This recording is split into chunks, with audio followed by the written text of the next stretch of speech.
Ragunan yang bernama berkenalin. Perkenalkan, nama saya Fran, PJLB Agroedukasi Wisata Ragunan. Ya, di sini saya akan menanyakan beberapa pertanyaan wawancara terkait aspek non finansial budidaya tanaman karet. Untuk pertanyaan pertama, bagaimana keadaan lokasi budidaya tanaman karet di Agroedukasi Wisata Ragunan? Kalau tidak, Keadaan lokasinya cukup baik kalau buat nanam kali itu ya, soalnya letaknya juga di dalam kontainer, suhunya juga cukup dan pas. Kemudian, seberapa luas area lahan yang digunakan untuk budidaya tanaman karet di Agroedukasi Wisata Ragunan? Kalau di dalam keadaan kontainer begini, paling lebarnya 3 meter dan panjangnya 10 meter. Ya. Apakah sarana dan prasarana di sini sudah mendukung untuk melakukan budidaya tanaman karet? Cukup mendukung. Oh. Kemudian, teknologi apa yang digunakan dalam budidaya tanaman karet di Agroedukasi Wisata Ragunan? Teknologi paling di sini ada mesin mengukur pH buat mengukur apa? Suhu. Ya, pengukur suhu. Kalau yang sebelah atas Kalau ini bukan sih, ini udah nggak diguna, paling digunain cuma di sini aja pengukur pH. pH-nya. Kemudian, apa saja tahapan kegiatan dalam melakukan budidaya tanaman karet secara hidroponik? Langkah-langkahnya. Pertama-tama kita semai dulu dari biji, kita semai taruh di rompul, kemudian ditunggu sekitar seminggu sampai 10 hari baru pindah ke rak hidroponik macam ini. Kalau udah siap tanam, baru siap ditanam. Kemudian, apa saja alat atau kebutuhan yang diperlukan pada budidaya tanaman karet ini? Ya paling cuman nutrisi AB mix dan sama cukup airnya juga. Kalau kekurangan AB mix itu dia bisa daunnya menguning, Berpengaruh juga ya? berpengaruh dalam daunnya. Kemudian, apa saja kendala yang sering dihadapi dalam proses budidaya ini selain yang daun menguning tadi? Ya paling kalau di sebelah sana kan ada selangnya, paling kalau selangnya itu ngampet, ya mau nggak mau kita harus benerin selang ini. Kendalanya sih di sini aja, kalau emang ngampet otomatis tanaman kalengnya itu pada layu dan mati. Nah, harus dikontrol juga setiap hari. Sekian dari wawancara kami, kurang lebihnya mohon maaf. Wassalamualaikum warahmatullahi wabarakatuh. Penyemaian tanaman kale, alat-alat yang dibutuhkan yaitu ada rockwool, terus kemudian ada benih kale, kemudian ada nampan, dan ada tusukan sebagai pembolong buat benihnya. Langkah penyemaian dengan cara menggunakan rockwool yang kemudian dilubangi tengahnya dan dimasukkan biji ke dalamnya. Rockwool tersebut disusun secara satu-satu di nampan. Akan tetapi saya melakukan cara terlebih dahulu menyusun rockwoolnya dengan satu-satu secara rapi ditempatkan satu nampan tersebut.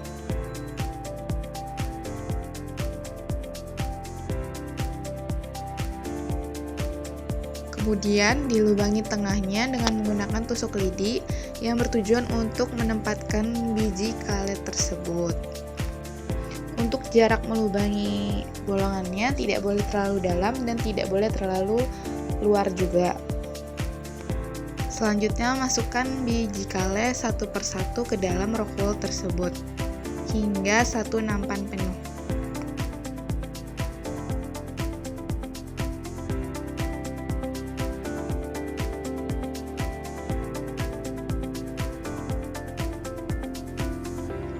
Ini dia tampak penyemaian biji tanaman kale secara hidroponik.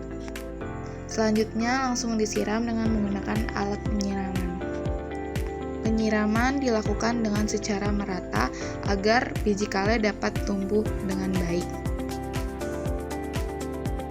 Perkenalkan, nama saya Yusra Harita dengan NIM 04368188. Di sini saya akan wawancara bersama Kepala Agroedukasi Wisata Ragunan, yaitu Bapak Erik Prayoga Aminata.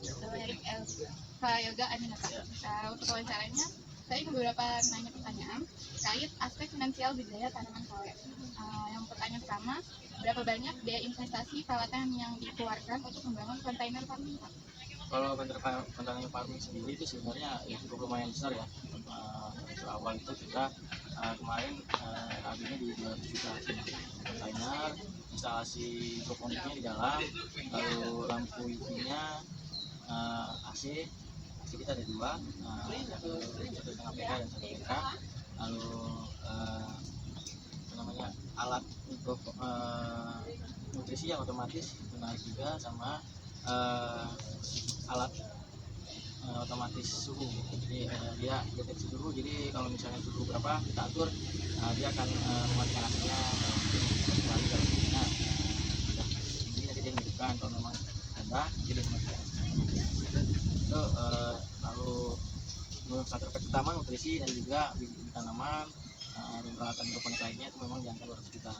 Itu memang untuk kontainer farming sendiri sih, yaitu tadi untuk modal awalnya memang lumayan. Untuk didirikan kontainer farming itu dari tahun berapa?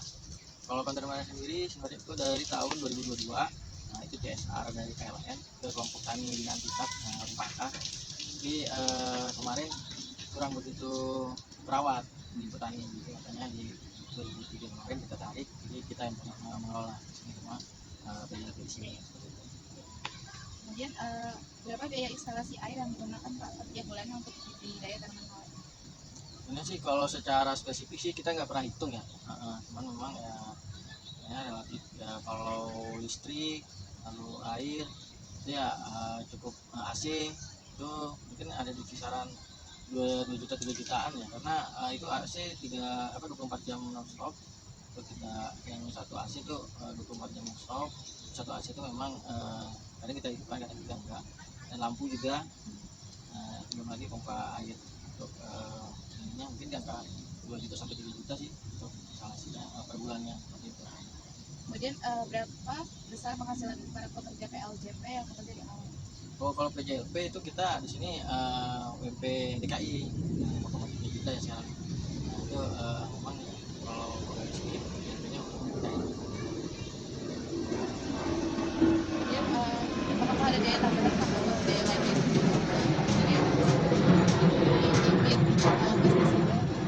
Kalau bibit ya kita benih itu kita selalu beli ya, untuk kalau misalnya pergantian tanaman baru lagi kita kan semai itu kita baru benih, rokul itu kita beli, terus nutrisi. Nah, itu memang sudah pakemnya sih di situ. Itu yang harus selalu kita beli lagi ya, maksudnya setiap mau kita tanam ulang setelah kita bongkar sudah tidak perlu lagi, itu kita pasti beli lagi yang itu. Kemudian untuk kisarannya berapa Pak kalau di perawatan? Kalau benih itu untuk instalasi itu kita biasanya harga per satu bungkusnya itu ada di 40.000. 40.000 itu isi 300 benih. Biasanya kita butuh sekitar 2 bungkus ini untuk isi satu sisi. Kan ada 2 sisi ya. Jadi kita bisa 2 bungkus itu dengan anggapan yaitu kan ada yang tidak tumbuh, tidak bertambah itu kan. Jadi ya kita bisa semai 2 bungkus jadi 40.000. Sudah. Sekian dari wawancara kami. Kalau yang mau, assalamualaikum warahmatullahi wabarakatuh.